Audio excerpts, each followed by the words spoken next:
Hello दोस्तों, नमस्कार। स्वागत है आपका एडवांस एग्रीकल्चर यूट्यूब चैनल पर। दोस्तों, आज की इस वीडियो के माध्यम से आपको बतलाने वाले हैं हल्दी की उन्नत खेती, टर्मरिक फार्मिंग। हल्दी की सफल खेती आप कैसे कर सकते हैं, हल्दी की खेती कब और कैसे करना चाहिए, कैसे बीज उपचार करना है, कौन सी वैरायटी का चुनाव और सिलेक्शन करना चाहिए, समय, जलवायु, अनुकूल राज्य, अनुकूल किस्मों के साथ साथ बात करेंगे। दोस्तों, लगातार परंपरागत तरीके से जो हल्दी की खेती हमारे किसान भाई करते आ रहे हैं, तो पैदावार एकदम सीमित रहती है। तो पैदावार को, प्रोडक्शन को आप कैसे बढ़ा सकते हैं, कन्नों की जो क्वालिटी है, चमक है, साइज शेप को आप कैसे बढ़ा सकते हैं। तो इस वीडियो के माध्यम से दोस्तों आपको बतलाएंगे हल्दी में कौन सी बीमारी आती हैं, उनका इलाज, उपाय, रोकथाम, लागत, लाभ, मुनाफा के साथ साथ एरीगेशन, फर्टिगेशन के साथ साथ संपूर्ण जानकारी दोस्तों शेयर करेंगे इस वीडियो के माध्यम से। तो चैनल पर पहली बार आए हैं तो चैनल को सब्सक्राइब कर लीजिए, वीडियो को लाइक कर दीजिए। चलिए दोस्तों शुरू करते हैं। इस वीडियो के माध्यम से स्टेप बाय स्टेप जानकारी शेयर करेंगे कि आप कैसे हल्दी की खेती कर सकते हैं। चलिए दोस्तों शुरू करते हैं। हल्दी एक कंदवर्गीय फसल है और इसे खरीफ सीजन पर ग्रो किया जाता है, उगाया जाता है और काफ़ी अच्छा प्रॉफिट देने वाली यह कंदवर्गीय क्रॉप्स भी है। टाइमिंग के ऊपर दोस्तों बात करें तो इसका जो सही समय है 10 अप्रैल से लेकर 15 जून के मध्य आप दोस्तों बुआई कर सकते हैं, काफ़ी अनुकूल समय माना जाता है। जलवायु और तापमान के ऊपर बात करें तो खरीफ सीजन की यह प्रमुख फसल है, कंदवर्गीय फसल है, तो इसको आपको बेड बनाकर ही लगाना चाहिए। जैसे आप यदि जलवायु के ऊपर बात करें दोस्तों, तो यह गर्म नम आर्द्र जलवायु की आवश्यकता पड़ती है। और इस फसल पर दोस्तों, जैसे आप अदरक को ग्रो करते हैं, आलू को ग्रो करते हैं, उसी प्रकार जैसे सब्जियां ग्रो हो जाती हैं, तो सभी जलवायु इस फसल के लिए काफ़ी ज़्यादा अनुकूल रहती हैं। वहाँ कोई दिक्कत की बात नहीं है, इसको आप सभी राज्यों पर ग्रो कर सकते हैं। एवं दोस्तों बात करते हैं टेम्परेचर। तो जो हल्दी की क्रॉप है इसके लिए जो टेम्परेचर है मिनिमम 22 से 24 और अधिकतम 35 से 36 डिग्री का जो टेम्परेचर रहता है, तापमान रहता है, काफ़ी ज़्यादा अनुकूल माना जाता है। भूमि और खेत की तैयारी के ऊपर दोस्तों बात करते हैं तो हल्दी की खेती वैसे तो आप सभी प्रकार की सॉइल पर खेती कर सकते हैं और खेत की तैयारी भी नॉर्मल तरीके से आप कर सकते हैं। लेकिन अच्छा उत्पादन के लिए आप एक काम कर सकते हैं कि जो हल्दी की खेती है, काली मिट्टी, काली दोमट है, बलुई दोमट है, चिकनी दोमट है, पीली दोमट भूमि काफ़ी ज़्यादा उपयुक्त रहती है। मृदा की जो पीएच वैल्यू दोस्तों 8.5-9 से अधिक है, अधिक एल्कलाइन है, तो फिर जिप्सम का आपको प्रयोग करना चाहिए। जब आप बुआई कर रहे हो तो 50 किलोग्राम जिप्सम का यदि आप 1 एकड़ में प्रयोग करेंगे तो पैदावार और भी ज़्यादा इंक्रीज होने वाली है, और भी ज़्यादा बढ़ने वाली है। एवं खेत की तैयारी के ऊपर दोस्तों बात करते हैं तो 1 से 2 बार आपको, जैसे कल्टीवेटर है, दकफिट है, तोताल से पहली और दूसरी प्लॉविंग कराना चाहिए। एवं अंतिम जुताई आड़े और तिरछे में आपको ठीक तरीके से प्लॉविंग कराना चाहिए। और रोटावेटर है, हैरो डिस्क जो हैरो है, इससे मिट्टी को ठीक तरीके से भुरभुरी करा लेना चाहिए। और दोस्तों जो मिट्टी है जितनी ज़्यादा भुरभुरी रहेगी उतना ही काफ़ी बेहतरीन तरीके से जो हल्दी है वो अंकुरण और जर्मिनेशन होने वाली है। तो पाटा लगाकर खेत को एकदम समतल करा लीजिए। जंगली जानवर परेशान करते हैं तो तारबंदी करा लीजिए। खेत के चारों साइड तारबंदी के साथ साथ ग्रीन नेट भी दोस्तों आप खिंचवा सकते हैं। जितनी ज़्यादा साफ सफाई रखेंगे उतनी ही स्वस्थ हल्दी की ग्रोथ लेगी फसल। और एक बात आपको बतला दें कि फुटाव बढ़ाने के लिए वे कौन से ज़रूरी काम है, तो वीडियो पर बने रहिए, आपको आगे बतलाया जाएगा कि हल्दी के ज़्यादा से ज़्यादा फुटाव के लिए और वनस्पतिक बढ़वार के लिए कौन सी खादों का इस्तेमाल करना चाहिए। तो वीडियो पर बने रहिए। वीडियो लंबी हो सकती है लेकिन इस वीडियो के माध्यम से डिटेल में संपूर्ण जानकारी दोस्तों शेयर करने वाले हैं। बेसल डोज के ऊपर दोस्तों बात करते हैं। जब आप, जैसे आलू की आप खेती करते हैं, ठीक उसी प्रकार आपको हल्दी की खेती बेड विधि में करनी है। तो आप जब आप बुआई कर रहे हों, चाहे हाथों से बुआई कर रहे हों या फिर पोटैटो प्लांटर से आप बुआई कर रहे हों, तो दोस्तों आपको कौन सी खाद देनी चाहिए, यानी प्राइमरी न्यूट्रिएंट। और प्राइमरी न्यूट्रिएंट में जो पकी गोबर की खाद है, कम से कम 3 से 4 ट्राली पकी हुई गोबर की खाद इस्तेमाल करना है। इसके अलावा आप सिंगल सुपर फास्फेट और उर्वरक खाद दोस्तों आपको 3 बैग इस्तेमाल करना है, या फिर NPK 12-32-16 3 बैग इस्तेमाल करना है। दोनों में से कोई एक, और 3 ट्रॉली गोबर की खाद इस्तेमाल करना है। कभी कभी हल्दी की क्रॉप्स पर, टर्मरिक क्रॉप्स पर काफ़ी ज़्यादा प्रॉब्लम्स आती है, वाइट ग्राफ की, सफ़ेद कीड़ा की और दीमक की समस्या आती है। तो इसके लिए आपको 0.3% जो फिप्रोनिल आता है, जैसे रीजेंट आता है, तो इसको भी आप इस्तेमाल कर सकते हैं। 5 किलोग्राम से लेकर 10 किलोग्राम की मध्य आपको इस्तेमाल करना है। तो इन ठीक तरीके से इनको मिक्स करना है, यानी SSP ले लीजिए या फिर आप DAP ले लीजिए या फिर NPK 12-32-16 ले लीजिए। NPK 12-32-16 3 बैग, DAP ले रहे हैं तो 2 बैग 1 एकड़ में सफिशिएंट है। इन सभी को जब आप बुआई कर रहे हों, यदि बुआई करते समय इनका प्रयोग करते हैं तो जो वनस्पतिक बढ़वार है वो काफ़ी अच्छी होने वाली है।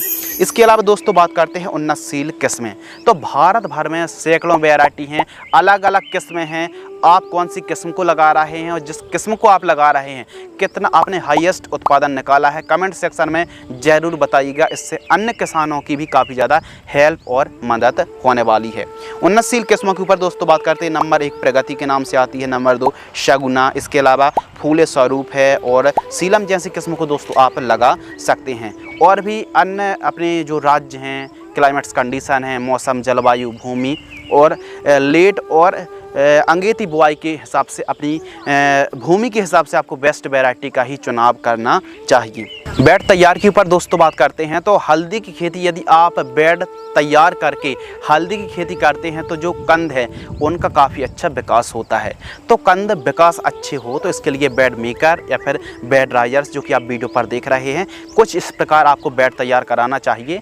तो बेड जब आप तैयार कर रहे हैं कितनी डिस्टेंस पर कितनी चौड़ाई रखनी है, कितनी ऊंचाई रखनी है, तो ध्यान से सुनिए। बेड से बेड की दूरी आपको 2.5 फीट रखनी है, बेड की चौड़ाई 2.5 फीट रखनी है और बेड की जो ऊंचाई है वो लगभग दोस्तों आपको 1 फीट के आसपास रखनी चाहिए।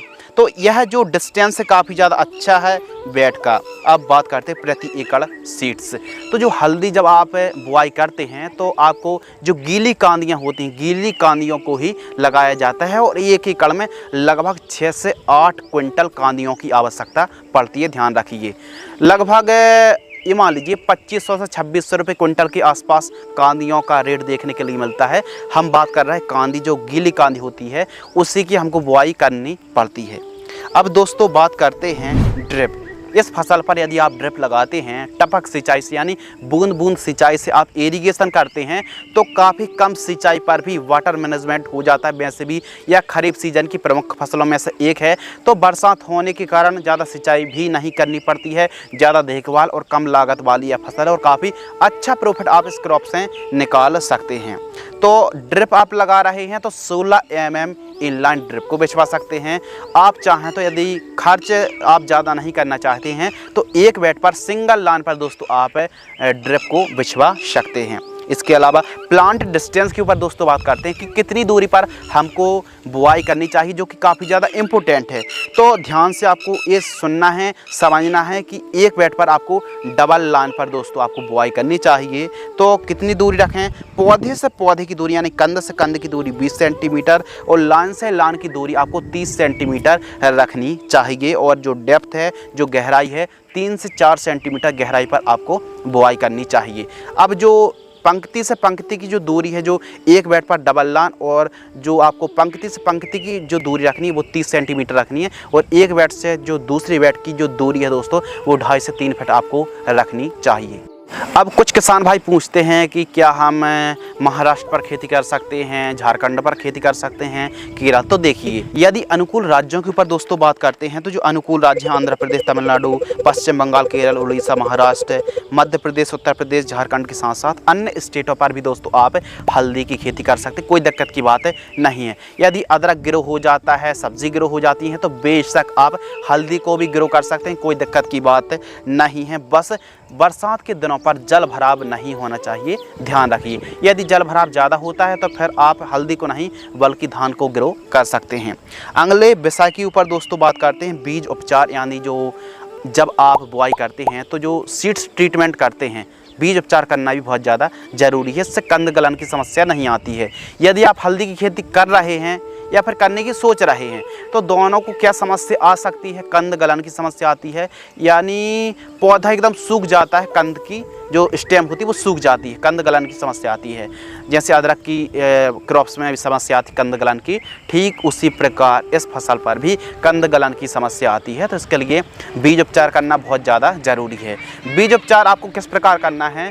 तो देखिए, जैसे कार्बेंडाजिम है, मैंकोजेब है, या फिर CM75 है, या फिर और भी अन्य फंगिसाइड है, उतना अच्छा काम नहीं करती हैं। तो अच्छी फंगिसाइड से देखिए बीज उपचार कर ही रहे हैं तो रिजल्ट हमको मिलना चाहिए, ऐसी फंगिसाइड से हमको उपचार करना है। तो बीज उपचार आपको करना है BASF कंपनी की झेलोरा फंगिसाइड आती है। आपको 10 लीटर पानी लेना है और 50 ml झेलोरा फंगिसाइड से यानी ठीक तरीके से पानी को और झेलोरा फंगिसाइड को मिक्स कर लेना है। और जो कांदियाँ हैं, जो गीली कांदियाँ आप मार्केट से खरीद के लाओगे, उनको डुबो कर 40 मिनट तक छाँव में आपको सुखाना है। उसके बाद आपको बुआई कर देनी चाहिए। अब जैसे आपने बीज उपचार कर लिया, आपको ज़्यादा देर तक आपको घर में नहीं रखना है, यानी 40-50 मिनट तक छाँव में सुखाइए। उसी दिन कोशिश कीजिए कि उसी दिन आप बुआई कर दें। सोइंग के ऊपर दोस्तों बात करते हैं बुआई, तो इसकी भी 2 विधि हैं अलग अलग। एक तो आप हाथों से बुआई कर सकते हैं डायरेक्ट पर वेट पर। इसके अलावा जैसे पोटैटो प्लांटर आता है, पोटैटो प्लांटर से ही दोस्तों आप टर्मरिक की सोइंग कर सकते हैं, हल्दी की बुआई कर सकते हैं, कोई दिक्कत की बात नहीं है। तो हाथों से और प्लांटर भी आते हैं, उनसे आप बुआई कर सकते हैं, जो कि आप वीडियो पर देख रहे हैं। सिंचाई के ऊपर दोस्तों बात करती हैं तो इस फसल पर कम सिंचाई की आवश्यकता पड़ती है। बरसात के दिनों पर खेती कर रहे हैं तो वैसे भी कम सिंचाई की आवश्यकता पड़ती है, लेकिन फिर भी बरसात यदि नहीं हो रही है तो ड्रिप से 3 से 4 दिनों के अंतराल पर सिंचाई करें 2 घंटे, और फ्लड एरीगेशन से 10 से 12 दिनों के अंतराल पर आपको सिंचाई करनी चाहिए। फ्लड एरीगेशन सिंचाई करते हैं तो बेहतरीन लाभ देखने के लिए मिलता है। स्प्रिंकलर से आपको सिंचाई नहीं करनी चाहिए। बीट कंट्रोल के ऊपर दोस्तों बात करते हैं, यानी खरपतवार की रोकथाम। तो हल्दी की फसल पर कोई भी खरपतवार नाशक स्प्रे करने की बजाय निराई गुड़ाई करें। रासायनिक जो खरपतवार नाशक दवाइयाँ होती हैं, हार्बिसाइड होती हैं, उनका स्प्रे करने से परहेज आप कर सकते हैं। कुल्पा की मदद से या फिर टॉप ड्रेसिंग करें, मजदूरों की मदद से निराई गुड़ाई आपको करना चाहिए। बैलों की मदद से या फिर पावर वीडर की मदद से, पावर टिलर की मदद से दोस्तों आपको मिट्टी को चढ़ाना चाहिए, टॉप ड्रेसिंग करना चाहिए, खरपतवार मुक्त फसल रखना चाहिए। तो ध्यान आपको ये रखना है कि खरपतवार नाशक यदि आप स्प्रे करेंगे तो 5 से 7 क्विंटल पैदावार घट जाएगी। तो इसके बजाय आप ज़्यादा अच्छा है कि निराई गुड़ाई करें। फर्स्ट निराई गुड़ाई 35 से 40 दिन की फसल होती है और सेकंड निराई गुड़ाई 65 से लेके 50 दिन के मध्य आपको सेकंड निराई गुड़ाई करनी चाहिए। टॉप ड्रेसिंग करने से मिट्टी को जो बेड्स में यानी जड़ों के पास चढ़ाने से कंदों का काफ़ी अच्छा विकास होता है। कम से कम 2 बार टॉप ड्रेसिंग यानी मिट्टी को जड़ों के पास मिट्टी ज़रूर चढ़ाना चाहिए। मजदूरों की मदद से निराई गुड़ाई कराना चाहिए। अगले विषय के ऊपर दोस्तों बात करते हैं स्प्रे शेड्यूल। अब हल्दी की फसल पर काफ़ी इम्पोर्टेंट विषय है दोस्तों स्प्रे शेड्यूल। क्यों ज़रूरी है? क्योंकि देखिए कभी कभी तो बीमारी रोग कम आते हैं, 1-2 स्प्रे पर भी काम चल जाता है, लेकिन कभी कभी दोस्तों एक समस्या आ जाती है। कौन समस्या? कि बीमारी आ जाती हैं, रोग आ जाते हैं, तो इनके लिए हमको स्प्रे करना बहुत ज़्यादा ज़रूरी है। जो बीमारी आ रही है उनकी रोकथाम करना भी बहुत ज़्यादा ज़रूरी होता है। तो सबसे पहले समझते हैं कि कौन कौन सी बीमारी रोग कीट का प्रकोप हो सकता है। आइए प्रमुख रूप से दोस्तों हम समझते हैं। तो प्रमुख रूप से वाइट ग्रब आता है, सफ़ेद मक्खी, aphid jassid, semiloopers, stem borer, blight, पर्णचित्ती, लीफ स्पॉट और पर्पल ब्लॉच के साथ साथ कंद गलन की समस्या दोस्तों आती है, पीलापन की समस्या आती है, ज़्यादा फुटाव नहीं आते हैं और भी तरह तरह की समस्या आती हैं। एवं दोस्तों पत्तियों को नुकसान पहुंचाने वाली काफ़ी प्रकार की इल्ली होती हैं और काफ़ी प्रकार के फंगस होते हैं। तो जो मोटा मोटी जो फंगस आते हैं उनके हमने नाम तो बतला दिए हैं। तो आइए बात करते हैं इनके रोकथाम यानी कंट्रोल के बारे में। तो यदि रोग बीमारी का प्रकोप है तो जो फर्स्ट स्प्रे है दोस्तों लगभग 30 से 35 दिन के आसपास की क्रॉप होती है। तो कृषि रसायन की पोषक super 25 ml, M45 fungicide mancozeb 75% 40 gram लेना है। Bayer company Confidor insecticide 10 ml लेना है। 15 लीटर पानी में घोल करके स्प्रे करना चाहिए। इस वीडियो के माध्यम से दोस्तों जो आपको हम डोज बतला रहे हैं 15 लीटर की दर से बतला रहे हैं और जितने भी 1 एकड़ में आपको पंप लगेंगे उस हिसाब से आपको स्प्रे शेड्यूल चलाना चाहिए।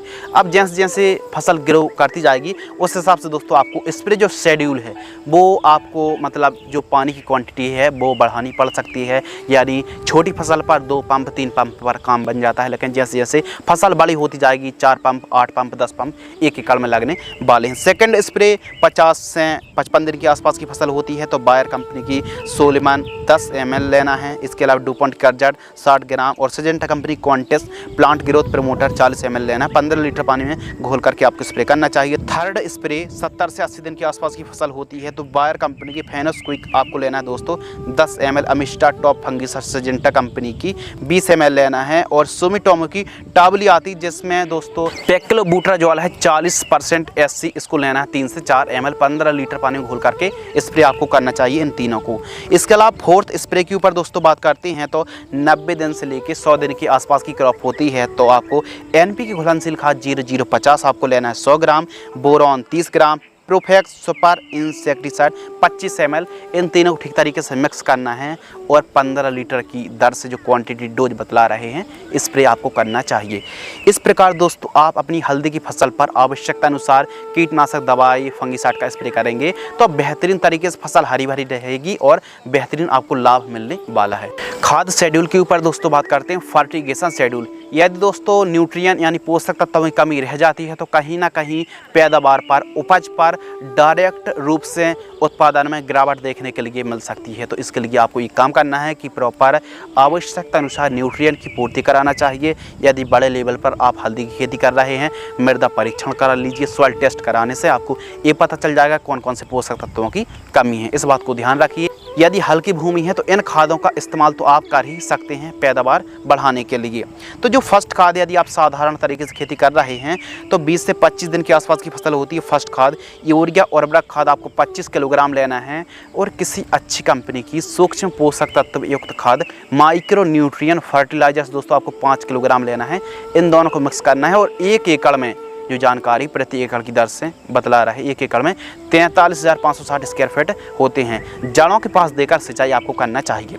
सेकंड खाद 35 से 45 दिन के आसपास की फसल होती है तो DAP 30 kg, SSP 30 kg, urea 40 kg और सागरिका दानेदार जो कि सीवीड एक्सट्रैक्ट है, कंपनी की सागरिका दानेदार आती है या फिर किसी भी अच्छी कंपनी की आप सीवीड एक्सट्रैक्ट ले सकते हैं 10 किलोग्राम। इन तीनों चारों को मिक्स करना है और प्रति एकड़ जड़ों के पास देकर सिंचाई करें। अब जड़ों से लगभग आप ये मान लीजिए 3 से 4 इंच दूर जड़ों के पास देकर सिंचाई करें, बेहतरीन निराई गुड़ाई करें, खाद दें, बहुत अच्छा लाभ देखने के लिए मिलेगा।